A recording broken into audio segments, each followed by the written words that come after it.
Hey, I'm Olivia Evans. I'm 28 and have fought tooth and nail to become a marketing executive. Sounds great, right?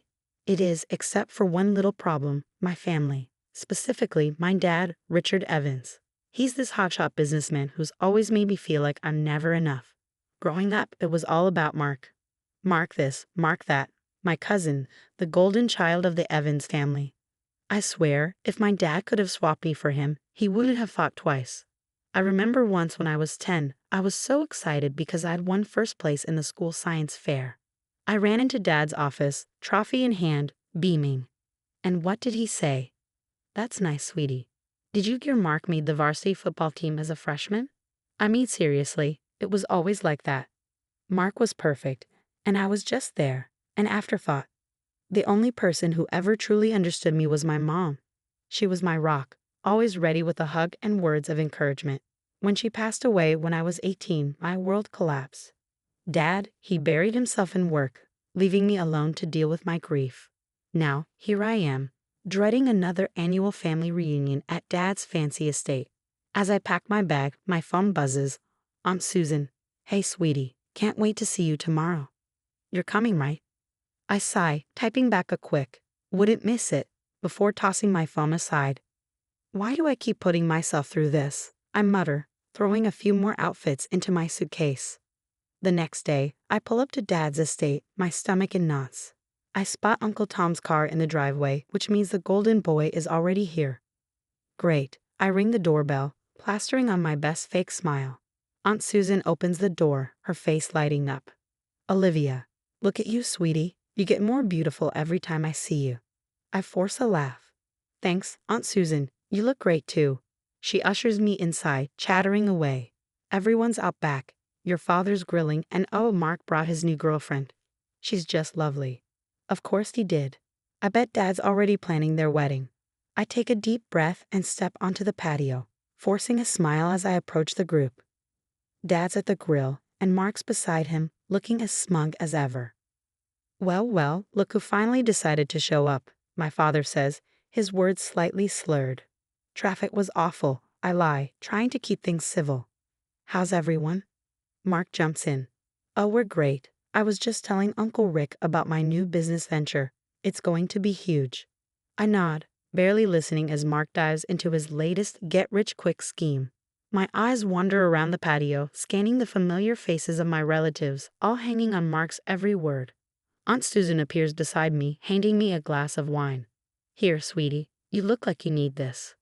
"Thanks," I murmur, taking a long sip. As the evening drags on, we gather around the dining table on the patio. The tension is thick, at least for me. Everyone else seems to be having a grand old time, laughing at my father's increasingly inappropriate jokes. Then, out of nowhere, my dad stands up, swaying slightly. "I'd like to make a toast," he announces, his voice booming. "To my nephew, Mark, the son I never had." A chorus of cheers erupts, but I feel my face flush with embarrassment and anger. "Mark, my boy," my father continues, "you've made me proud. Your new business venture is exactly the kind of innovation this family needs, unlike some people." His eyes flicker toward me just for a second before looking away. I grip my wine glass tighter, my knuckles turning white. But nothing could have prepared me for what came next. You know my father slurs. I always thought having kids would be great. But sometimes mistakes happen. The table falls silent. All eyes turn to me. "Dad?" I whisper, my voice barely audible. "What are you saying?" He laughs, a cold, bitter sound. "Oh, come on, Olivia. You know you were never part of the plan. Your mother insisted on keeping you, but me? I knew you'd never measure up to the Evans name." The silence that follows is suffocating. I shot up so fast that my chair clattered to the floor behind me. "Excuse me," I managed to choke out before fleeing into the house. My feet carried me to my father's study, where I collapsed into tears, my mind racing. How could he say that, in front of everyone? The door creaked open behind me, and I didn't have to turn around to know it was him. "What do you want?" I spat, my voice hoarse. "To explain," he said, oddly calm. "Explain what?" "That I'm not good enough for this family's precious legacy." I spun around to face him, my heart pounding. He sighed heavily, settling into his leather chair. "It's not just about that. I've made some changes to my will, Olivia. Mark has shown real promise, and I think it's time. You're giving him my inheritance, I interrupted, my disbelief turning to rage. He didn't even flinch. The majority of it, yes. It's what's best for the family business. I stared at him, my heart sinking. So that's it. You're just writing me off, like I don't even matter. Don't be dramatic, Olivia, he said, waving his hand dismissively. You'll still get something, just not as much as we initially discussed. I stood there, shaking with anger and hurt. You know what? Keep it. Keep all of it. I don't want anything from you. He raised a brow. Don't be hasty. No, I cut him off, my voice sharp and steady. I'm done. Done with you, with this family, with all of it. You want Mark as your heir? Fine. But don't expect to hear from me ever again. I stormed out, ignoring the curious and concerned stares from my relatives as I grabbed my purse and keys. Just as I reached my car, I heard Aunt Susan's voice calling after me. Olivia, wait. Where are you going? I turned back, my voice icy. Ask your brother. I'm sure he'll be thrilled to tell you all about his mistake. Without another word, I got into my car and drove away, tears blurring my vision as the estate faded in my rearview mirror. I vowed then and there that this would be the last time Richard Evans or any of them would hurt me again. I was done with this toxic family for good. By the time I stumbled into my apartment, I was emotionally drained. My phone buzzed. It was Zoe, my best friend. Girl, where are you? I thought we were grabbing drinks tonight. Her text read. Zoe, you won't believe the night I've had. I typed back, my fingers trembling as I fought back fresh tears. I'm coming over. Don't move, she replied instantly.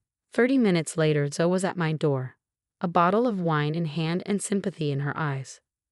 I poured my heart out to her. Dad's drunken speech, the mistake comment, the inheritance bombshell. That rat bastard, Zoe muttered, pouring us both another glass of wine. Liv, you can't let him get away with this. What am I supposed to do? It's his money. Zoe's eyes lit up. What if there's more to the story? Your mom always seemed, I don't know, like she was protecting you from something. I frowned. What do you mean? Remember how she'd get weird anytime your dad's business came up? Maybe there's dirt you don't know about. The idea gnawed at me. My mom's old letters were still in the attic. Maybe they held some answers. The next morning, nursing a hangover, I climbed into the attic. Dust-covered boxes were stacked everywhere. After an hour of searching, I found a small locked box labeled Elizabeth's Personal. Inside were dozens of letters, but one stood out. In my mom's handwriting, it read, My dearest Olivia, if you're reading this, I'm gone. There's so much I wanted to tell you, about your father, about our family, things I was too afraid to say. Know that I've left something for you, something your father doesn't know about. It's not much, but it's yours. Look for the key where the sun always shines. All my love, Mom. My hands shook as I held the letter. What did she mean? What was Dad hiding? I couldn't do this alone. That's how I found myself in a dimly lit office, sitting across from Jake, a private investigator with a 5 o'clock shadow and eyes that had seen too much. So, you want me to dig up dirt on your old man? Jake asked, leaning back in his creaky chair. I need to know the truth, about him, about the business, everything. Jake nodded slowly. All right, Miss Evans. But I warn you, Jake said, leaning back in his chair, sometimes the truth ain't pretty. A week later, Jake called. You better come down here. You're going to want to see this yourself. I rushed to his office, where he had documents scattered across his desk. Your daddy's been a busy boy, Jake began, his tone grim. Offshore accounts, shell companies, the works. And get this, your cousin Mark? He's in it up to his eyeballs too. I flipped through the files, my stomach twisting with every page. Fraud, embezzlement, insider trading. It was all there, in black and white. There's more, Jake added. Your mom, she knew. That's why she set up a separate account for you. It's not much compared to your dad's fortune, but it's clean, and it's all yours. I sat there stunned. Mom had known all along. She tried to protect me the only way she could. What do I do now? I asked, my voice barely above a whisper, overwhelmed by the weight of it all. Jake leaned forward, his eyes steady. That's up to you, Miss Evans. But if I were you, I'd make him pay. As I left Jake's office, my mind was spinning. I had the truth now. But what was I going to do with it? One thing was clear. This wasn't over. Not by a long shot. Dad and Mark thought they could push me aside, but they had no idea what was coming. And now here I am, standing outside Dad's office, my heart pounding like a jackhammer. The USB drive in my hand feels like it weighs a ton. It's showtime. I stride in, channeling all the confidence I've learned to fake over the years. Dad and Mark look up, surprise flickering across their faces before it hardens into annoyance. "What's the meaning of this, Olivia?" Dad barks, his voice sharp. I smirk, feeling the power shift in the room. "Oh, just thought I'd drop by for a little family meeting. You know, to discuss offshore accounts, fraud, the usual Evans family business." Their faces? Priceless. I wish I had a camera. "You can't prove anything," Mark sputters, his voice shaky. "Actually, cousin dearest," I say, pulling out the USB drive. "I can. And I will. Unless." Long story short, I walked out of that office with my rightful share of the company and a very legally binding agreement. Turns out, I'm pretty good at hostile takeovers. So what's next for Olivia Evans? Who knows? But one thing's for sure. I'm done living in anyone's shadow. This is my story now, and I'm just getting started. The story of Olivia Evans has come to an end. What would you do if you discovered your family's dark secrets? Would you expose them, even if it meant destroying your family's reputation? Or would you stay quiet to protect your loved ones? How far would you go for justice? Is revenge ever truly worth it? Share your thoughts in the comments below.